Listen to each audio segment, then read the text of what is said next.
Planning a city in Minecraft is a very interesting undertaking, and there are a lot of things that you need to consider. So, we're going to go over a lot of these things, and maybe this will help you out if you're stuck on planning a city, town, or a village. Of course, each one is different. Now, this one is going to be a city. It is covering a fairly large area. But if you're looking at just a village, you don't need much, of course. So depending on what you are building, if it's a village, you don't need as many buildings. Most likely you just have a single industry, like farming or mining. But if you're building a city, you're going to need a lot of different industries. So you're going to have to figure out what kinds of buildings you're going to be building. Villages, there's not much variety, to be honest. You want to keep things simpler with a village. With a city like this, you're going to be using a lot of different ideas. So many different kinds of businesses. But what can we do? Well, you need a lot of various types of buildings. So, of course, you need residential. Now here, in pink, these are the houses. And these are not terribly large, especially for this. The space you have to build here isn't very big. In villages, most likely you'll have larger houses, possibly, depending on the level of wealth.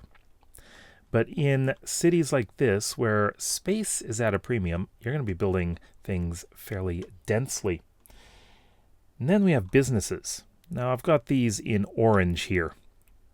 Businesses can be, of course, central, as you see here. This area, right here in blue, is going to be a central square. There's going to be a market there. But all around are going to be businesses.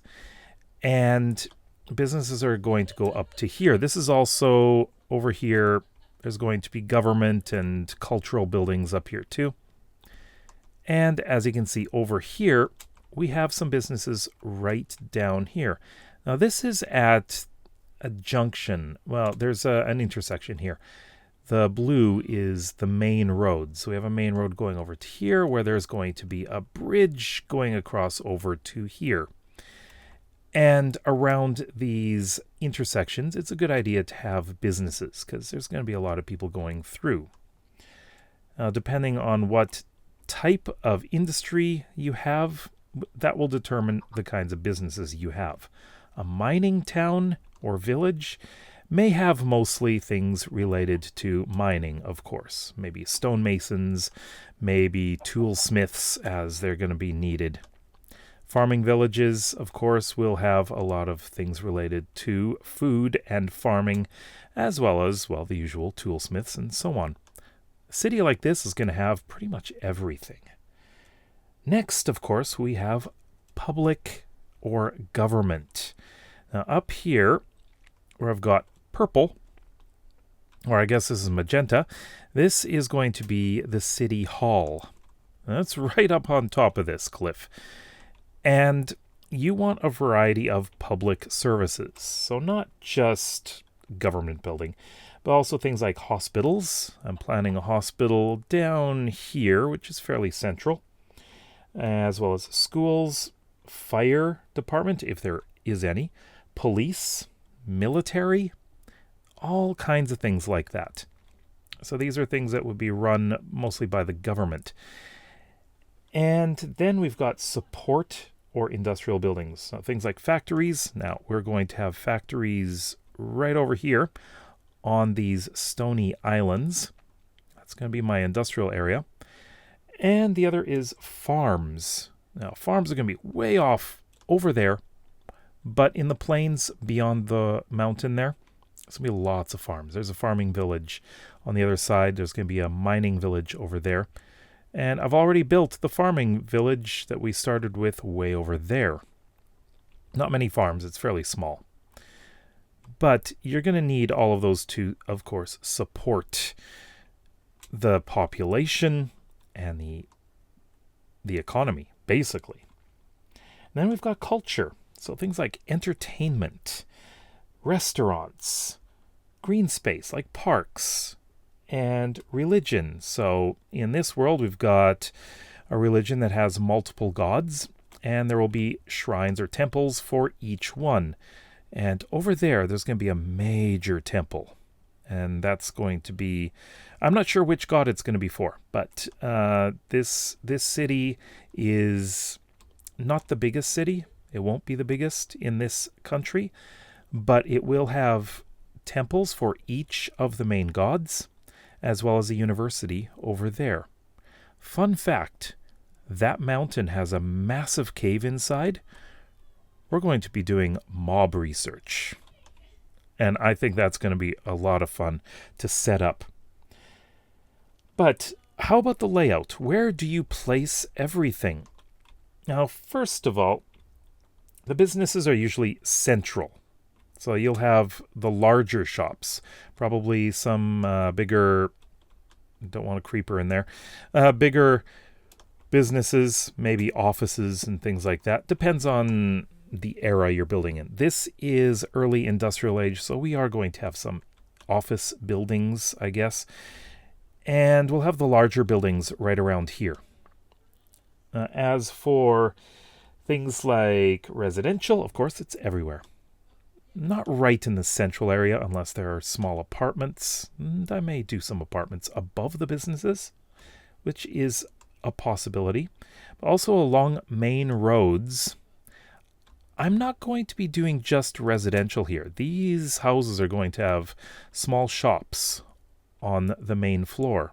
So you do have businesses going all the way through, which I think is a fun way of doing it. It gives a lot of variety. So you're not just doing houses.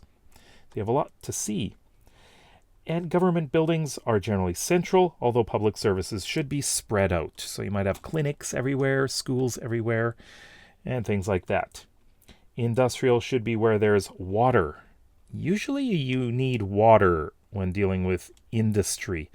And so this is right on the lake, which I think is very appropriate. And there are industries that will require water to run. Farms, of course, are typically on the outside of the city. And, of course, they're going to be mostly in that direction. Now on to transportation. Now, these blue lines, this is a large square, but these are the main roads. The blue lines are the main roads, and you want them to be wide enough so you can get, at least in this world, I need space for carts and horses to go through. So you need a fairly wide space, and I've pretty much made it to be about 6 blocks wide, which is about 6 meters. That's a pretty good width. And then you've got other paths or roads like these, the cyan here. Or is this light blue? I think it's light blue. So these are going to be for, at least here, stairs going down. But you need these to go to houses and businesses that are not right on the main road. Now make sure that the main roads actually have somewhere to go. They should ideally focus on, I guess, the gates or the entrances of the town or city, as well as going through the center of the city or village or town. As you can see, we've got 2 main roads going through here, plus we're going to have a bridge going across right here to connect these 2 sides. So you don't have to go all the way around all the time. And this will, of course, come to a very central location right here. Big market. So that is easy for any vendors to come and trade. And then we're going to have a main road going off in that direction, which will eventually go to another kingdom. Got a main road going up there. That's where the government center is. And a main road going out here towards the industrial area. And there's going to be one going out that way, where we have the main temple and university. And then, of course, there's water travel.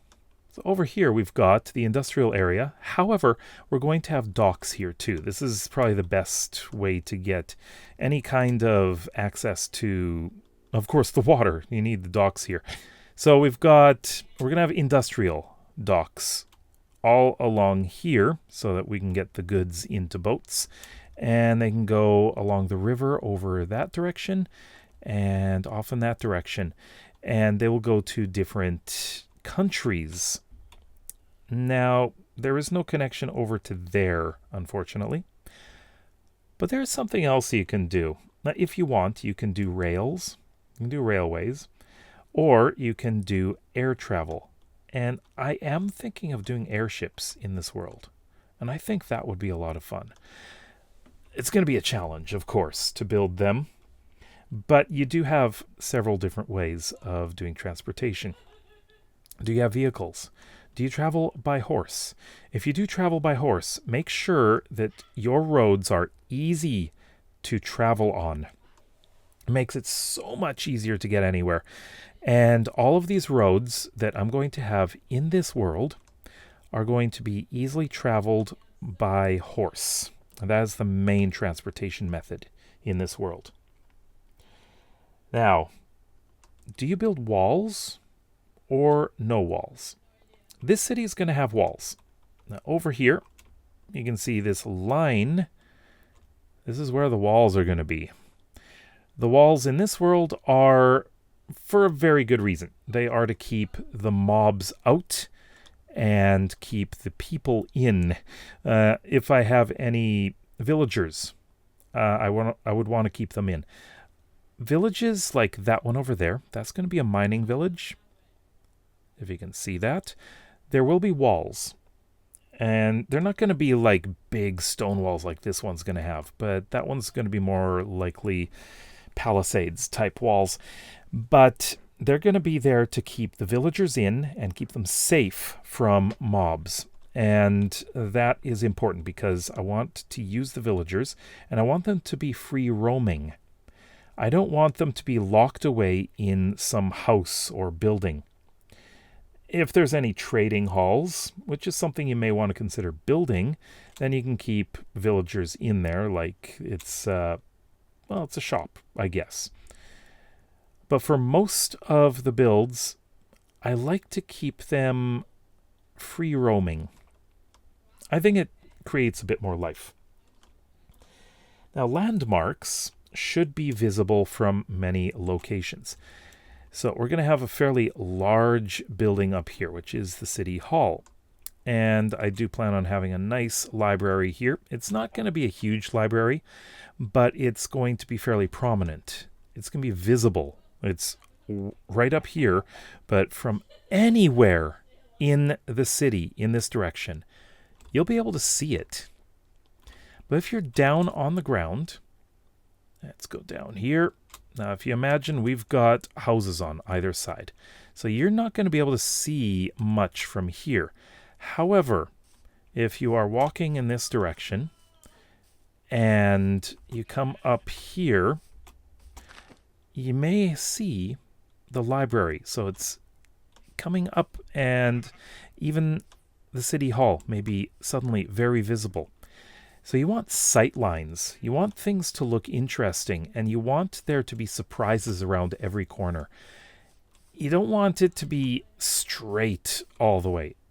Like all the roads being straight. Well, it depends. There are certain types of city planning that require straight roads, but this one, it's mostly going to be fairly curvy. And that's going to make things interesting because coming down here, you're going to see, oh, there are businesses here. That's very interesting. Which way do we go? Turn right. There's more businesses. And that way, there seems to be an open space there and some bigger buildings up there. How do I get up there? Let's take a look down this way. And we walk over here and we see, oh, there's stairs going up. Will that take us up there? And that allows you to explore, and it makes it really interesting. And of course, if you go in this direction, you're going to come upon this big square with big buildings all around it. Something else that's very interesting, and you're going to want to check out the insides. Now, that is one thing that you may want to consider doing, and that is interiors. And I plan on doing interiors for this city. Every single building will have an interior. Every single building will have a story. Every business will have a name. It just gives it life. It's really, really interesting if you can do that. So don't just build the buildings. Make interiors. Give them names. Give the businesses names. And on the outside, put down plants. Put down trees. Benches, fountains. How about some barrels and carts? So many decoration ideas that you could have to bring it to life. And if you want, villagers. As I said, don't just build in straight lines, but also don't just build on flat land. Flat land is kind of boring. I've seen so many people who are building cities in Minecraft flatten an area out completely so that they can build their cities.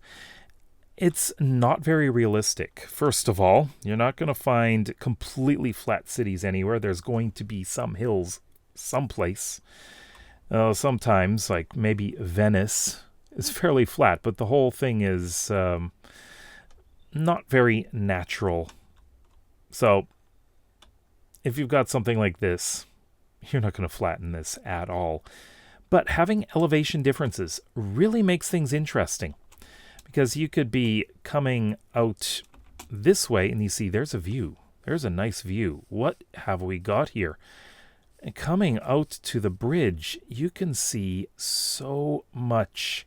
Everything is filled in. Very interesting. So with elevation differences, going up hills, going up stairs, it's very, very interesting. And I love being able to explore cities like that.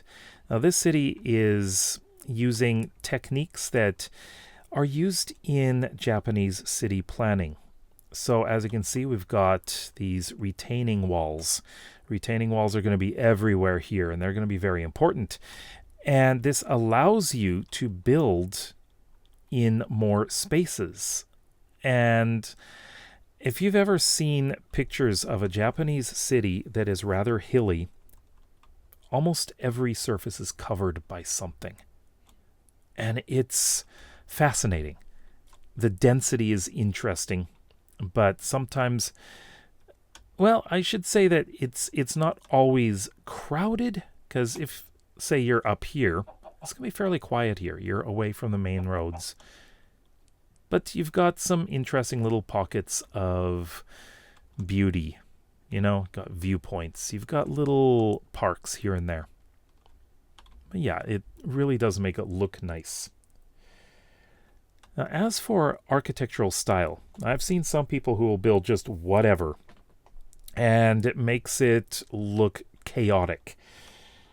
So, keep architecture consistent, but have some variation. Now, these houses are all going to have similar style, but every one is different. They're all different shapes. They're all going to have different, I don't know how I would say it. It's going to be like, I guess the style I'm going for here is a bit modular. So it's like boxes stacked on top of each other. In many cases, we're going to have 2 or 3 floors that are straight up and down, but there's going to be overhangs. And that's going to increase the amount of floor space that the upper floors have.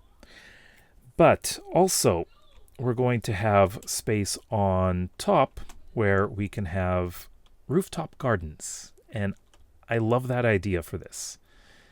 That doesn't mean that every house has to have it. They don't. But there should be some consistency in the style. Just make them look all different. We're going to have different colors, but we're going to have similar architectural style. And if it's all different, like vastly different, there's no coherence at all. It just seems a little strange, you know? But also, now if we go back over here, outside of the cities, you want to link the cities. Now here is going to be the Western Gate. Now, off in this direction, we're going to have a road going all the way to the first village that I built. We're going to have a road going off in this direction to go to that village and the village on the other side of the mountain. And on the way, we're going to have builds all over the place, mostly farms, but also other things, maybe some landmarks, monuments, maybe a temple here or there. And that brings things to life, not just inside the cities. You want the outside to look nice. So if you're in this village over here, and say you take a path that comes up this hill, which I do plan on having. So we have a path coming up here, and then you're right up here and you see the city rising in front of you. What an amazing view. And you come down here, just all the way down here, and you come into the valley where the road is. And the city kind of disappears, doesn't it? But as you go this way, little bits start appearing. We're going to see some buildings up there. The wall may be visible. Yeah, the wall will be visible right there. The closer you get, the wall becomes more imposing, and the buildings you can't really see as much. But it's gonna look interesting from many different angles. So from that village over there, you're gonna see some of the city. Not the central part, but you're gonna see this part. But there should be buildings that are interesting in all areas. Now, there's one other thing that I want to mention, and that is linking different buildings. Now here, we're going to have a chicken farm on the outside. This is going to be all farming area. We're going to have a little market area here with smaller houses on the outside of the city. They're not protected from the mobs. We're going to have a cow farm over here with a tannery. So since we're going to have leather from here, we're going to have feathers over here. We're going to have probably a paper mill somewhere around here. And inside the city, we're going to have a bookmaker or a book printer. So everything is close by, and you can make industry because of linked industries, I guess you could say. So everything works together. And that is how you could bring a lot of life, a lot of cohesion, and make things make sense. And making it make sense is really important. So, how do you like to plan your villages, towns, and cities? Let me know in the comments below. If you like videos like this and would like to see some more, then please consider subscribing to this channel as well as my main one so you can see this city grow. We'll see you next time. Bye-bye.